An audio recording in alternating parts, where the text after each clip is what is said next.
It's been nearly 2 full years since Dissidia Final Fantasy Opera Omnia was sundowned on all platforms, and it's been well over 3 years since I last played it, and yet it still looms over a fervent fanbase that seems to refuse to let it go. I know this because almost every time I go live or post a video either here on YouTube or on TikTok or anywhere, it's brought up to me and I'm asked whether I missed the game or not by people who clearly still feel a connection to it. So in this video, which will be the very last time I make a video on this particular game, I'm going to explain to everyone candidly and honestly why the answer is a resounding no, I don't. There's 3 reasons as to why I'm making this video. The first is to have the ability to not have to explain myself to each individual person that asks me why I recoil every time someone asks me about Dissidia, despite it being something a lot of people have known me for in the past. Able to simply say, I've made a video about this if you want to see how I feel about it. I'm also doing this because I've discovered a lot of trauma I still harbour from those days, and I'd like to just lay it all out for my own catharsis as much as explaining anything to anyone else. And then lastly, I just want to be able to close that chapter once and for all. I understand completely that other people feel the way they do about it, but for me, it's an albatross that continues to hang around my neck even 3 years after I stopped interacting with it. Even though I've been significantly more successful as a creator since dropping the game and have had some incredible opportunities I wouldn't trade for the world, people still see me as that DFFOO guy, and I hate it, even if I understand it. And if another Dissidia game, preferably one that isn't a gacha one, comes around, I can go into it, hopefully with a fresh perspective, one that isn't mired in bullying, abuse, and association with terrible circumstances. Suffice to say, this is a personal video. It's genuinely more about me and my own journey with Opera Omnia than it is about the game itself. So if that's not interesting to you, which I'm sure it's not for a lot of people, that is absolutely fine. You are more than welcome to click away and stop watching. I'm doing this video for my own sake, not as a trip down memory lane for people who still feel positively about it, and I don't want to ruin those happy memories for you with my own situation. So if anything, I encourage you not to watch this if you don't care about me as a creator or as a person.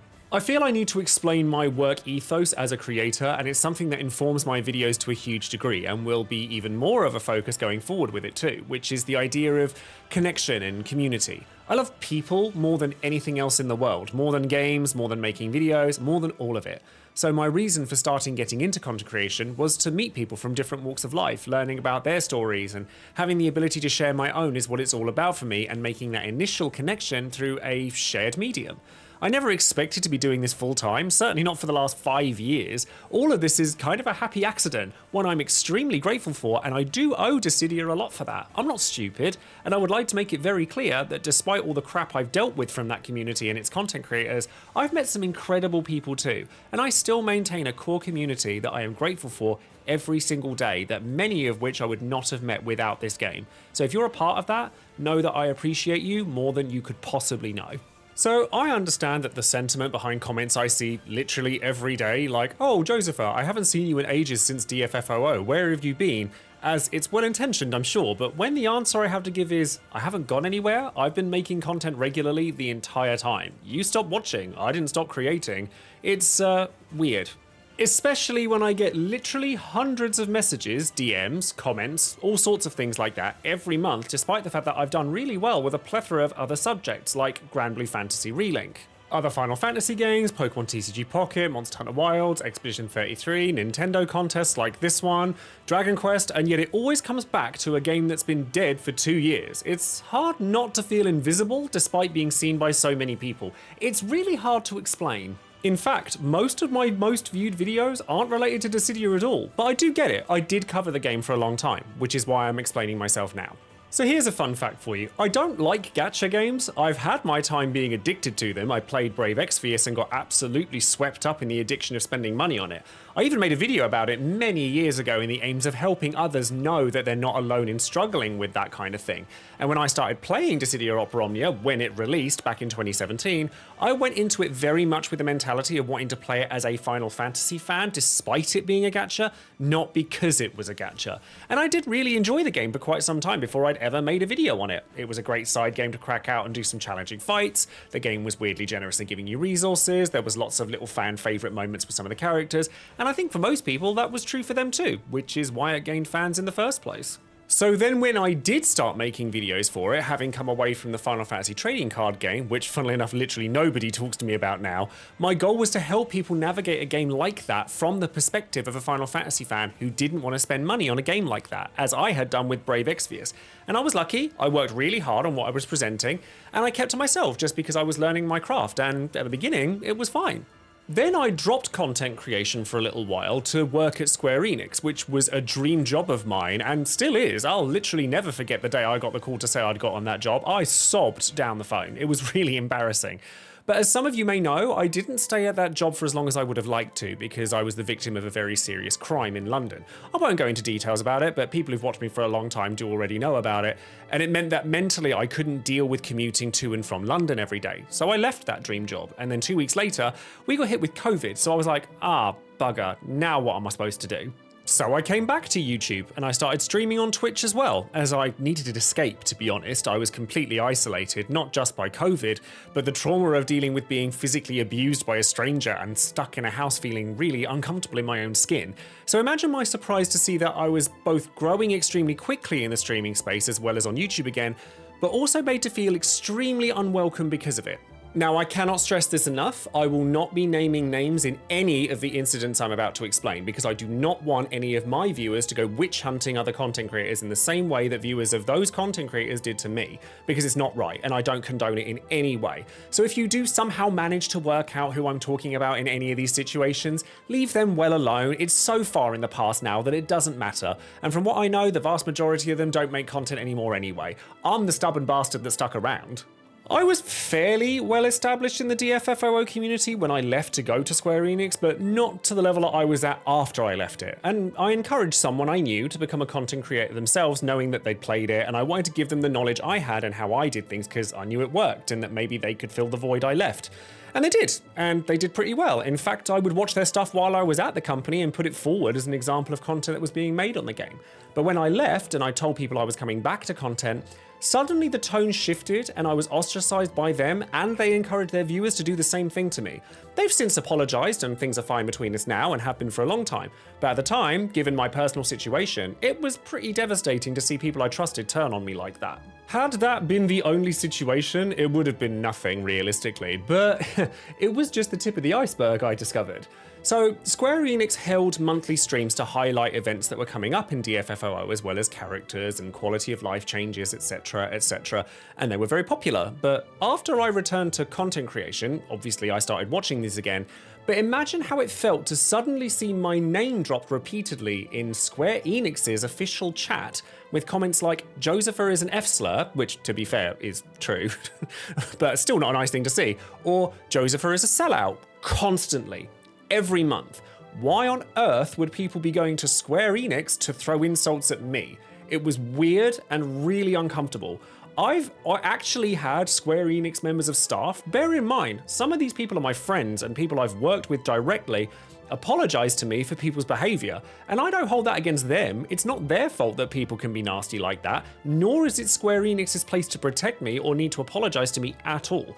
But equally, given everything else that was going on, it wasn't great. So I ended up making watch parties for those streams instead, so I didn't have to see that anymore. And it turned out they actually did pretty well.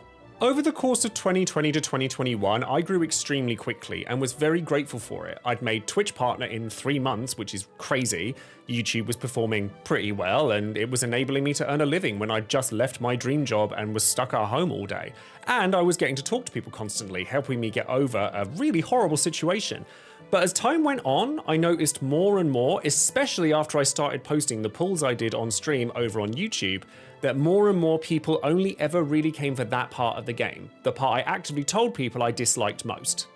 Now, there's something to be said for the fact that I did post those videos, and maybe I shouldn't have done if I didn't like that part of the game, but equally I was trying to earn a living. But I would spend ages researching characters every week to try and break them down and make recommendations to the best of my ability. And trust me, I didn't get it right every time, I know that, but only to discover that the view counts of those videos paled in comparison to people watching me do pulls on stuff.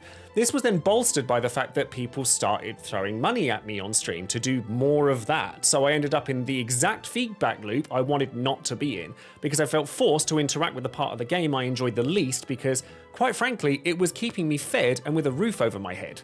In streams, every single thing I did resulted in being asked repeatedly, did you pull on this character? Or how much did this cost you? And they were the only two questions I would see from literally hundreds of people on a daily basis. And I quickly noticed that viewership would spike when I was pulling and then instantly disappear once I'd finished. So over time, I just resented that more and more over time. People didn't care about spending time with me or us getting to know each other. They just wanted to get their fix through me, or at least that's how it felt. I did my first tax return as a content creator at the end of 2020, and I had to tally up all the money I'd spent in mobile games because I was told to by an accountant, which I'd had no experience with up until that point. And I found out I'd spent £4,000 on Dissidia Omnia that year, which made me feel physically sick. Partially because a good chunk of that wasn't even my money. I'd fallen back into a state I did not want to be in, and even worse than before. And even worse than that, whenever I started talking to other people about it because I felt bad, some people were like, oh, that's not that bad, I've spent more than that. And I'm like, not that bad? Are you kidding me? It was at this point that I started speaking to a few other content creators about it because I wanted to not feel like the only person that had happened to. And yeah, that didn't quite happen. Now, again, this doesn't cover all other creators in that space. Not all of them were actively nasty to me, but a lot of them were. And this was when I started to notice it. In one situation, I was told by a content creator that all other creators in the space actively hated me and talked about me behind my back in a Discord for DFFOO creators that I was explicitly not invited to, sending me screenshots of things that they were saying. And I'm the kind of person that doesn't like people thinking ill of me for reasons beyond my control, and I try to sort of nix a situation before it grows into something really ugly. So I approached many of these people and asked if they had a problem with me and if I'd upset them in any way. And they all came back and said no. In fact, one of them I still speak to on a regular basis, and they aren't a content creator, but they did do stuff with the game and we've become really good friends. So when they said no, I then went back to the person that brought it all up to me, and their response was, see, you take all of this way too seriously. So what had happened is I'd been manipulated into making myself look stupid for their amusement, essentially. And yeah, I take my work as a creator very seriously, and I still do. I literally do this for a living. Another creator took clips from my live streams, one of which I remember very vividly because I was cosplaying as Kefka playing Final Fantasy XIV at the time, and chopped it up to make it sound like I was throwing shade at another creator, and then sent that around the internet, meaning I then had to show everyone the actual VOD and that it had been manipulated to make me look bad, and that I'd never actually said anything nasty about any of them, despite the fact that, realistically, I could have, because clearly none of these people had any issue in being nasty to me. One of the worst situations I encountered was where a creator must have had some sort of moment, I'm going to call it, going into Discord servers, not just for my community, but multiple others, telling people to themselves repeatedly, which was genuinely quite scary, but I'm not sure that that was a problem that was aimed at me specifically, just caused me to give that person a wide berth from that point. It became a regular occurrence that people in my stream would say, have you seen what X or Y has said about you? And it just became exhausting. I stopped caring about what people said because nothing I could have done would have stopped them from doing it. I certainly didn't get everything right, but I was never horrible to anybody. I was honestly terrified of almost every other creator in that game, because if I spoke to them, whatever I said would get twisted into some new story that made me feel small and harassed. All this while people would constantly say to me how amazing the DFFOO community was. So let's be honest, there was no way I could have brought any of this up at the time without hell raining down on me, because you always shoot the messenger, and I was already in a very vulnerable place. Heck, I'm only bringing it up now because it's weighed on my mind for literally years at this point, and it's extremely unlikely that it would cause any kind of rift now. And besides, I'm not sure people would have even believed me if I'd said it at the time. In fact, because of the way that a large number of Omnia creators treated me, I was terrified of pretty much all content creators altogether for a long time. It wasn't until I started doing work with Final Fantasy XVI and meeting people in person who weren't in that community that I came to realize that there's actually a lot of wonderful people in this space, and nowadays I have some amazing friends that are content creators, and now is a great time for me to tell people how grateful I am for them. Just by being my friend, they've done more for me than they realize. So come 2022, I was already pretty jaded about the community for Dissidia Final Fantasy Omnia and the way in which I was having to play the game, but then the game itself started to make changes that were also horrendous. I can vividly remember the day they announced the gem cap that stopped people from having over a certain amount of paid resources in the game, and the amount of backlash it got, and thought, oh god, I'm screwed. Because it was at that point I realised that if OO disappeared the next day, I was going to disappear along with it. All the work I had done would have amounted to nothing.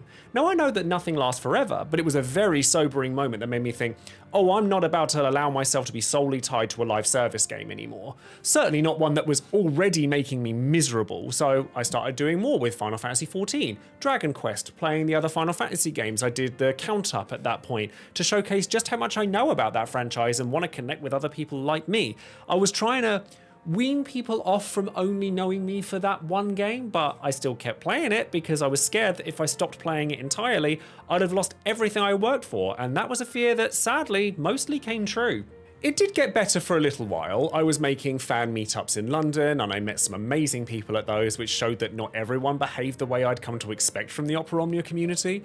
And there were a lot of people that were very supportive of me. I'm very aware of that, which is why I always take breaks from being negative about these things to say how much I do appreciate those people.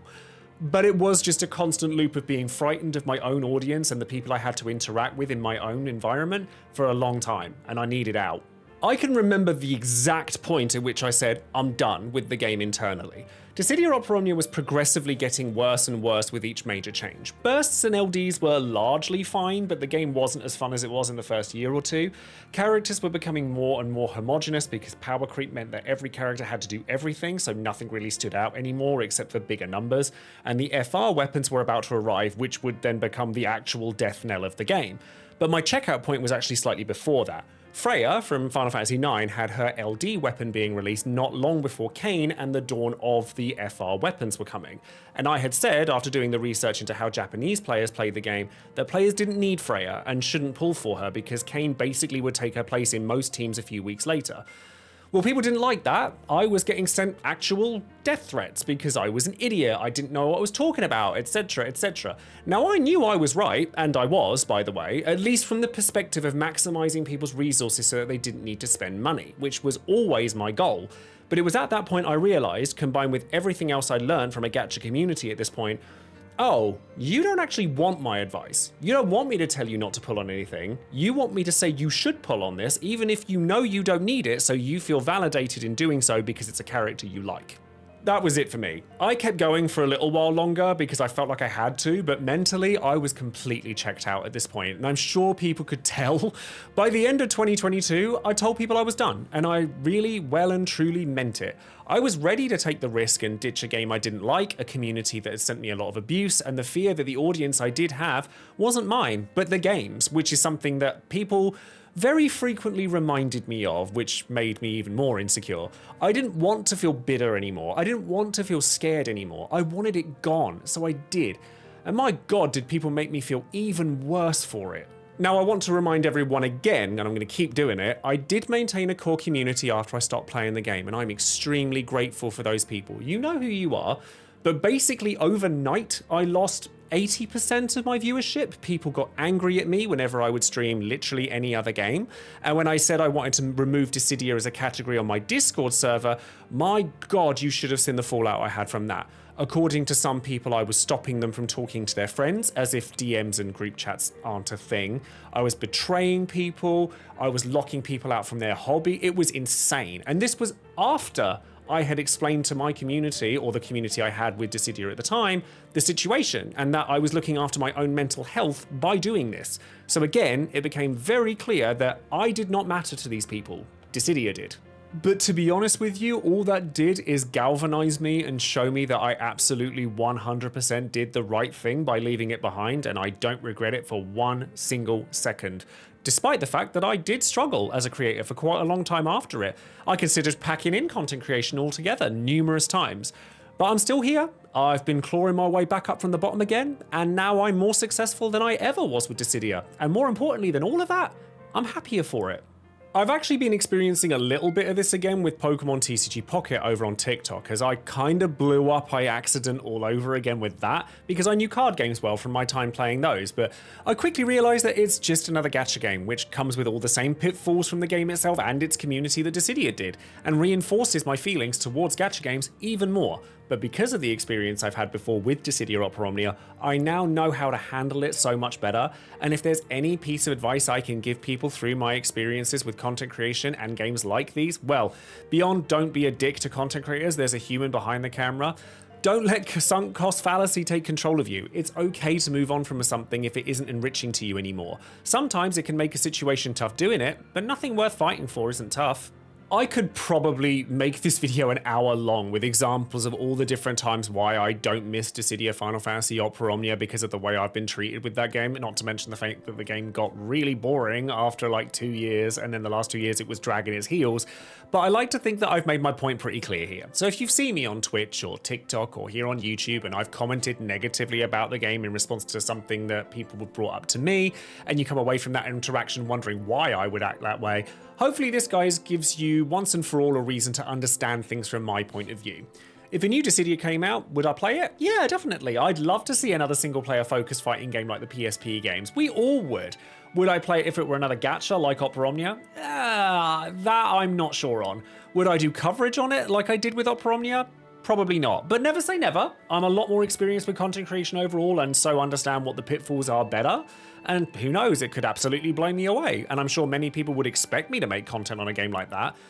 But it would be very challenging to re-enter that kind of an environment again, given the experiences I've previously had. So if you've stuck around long enough to see this video in its entirety, thank you so much for listening to me. I really hope that nobody feels targeted by anything I've said here. I've done so much work to try and be careful about that. And I hope that by being vulnerable and sharing all of this, that you can understand me a little better too, and perhaps want to see all the other content I do, because I truly believe I do have a lot to offer in the gaming space and I want to get to know you through it. And hopefully with that, I can finally just let go of this albatross from around my neck and move on. I hold no animosity towards anyone, including those that have been nasty and wronged me in the past, because it is all in the past. And I really feel for people who still feel positively toward the game. I just hope that people understand that I don't share that same sentiment and probably wouldn't give you the response that you're looking for if that particular nostalgia bug is hitting. If you want to do me a favor, I'd love to hear from you guys either on my Discord server, which is linked in the description box, or in the comments, or if you see me on stream, and let me know what your other favorite games are. Let's start a new conversation together, shall we? Thank you again for watching, and with that, I'm letting this chapter officially be closed.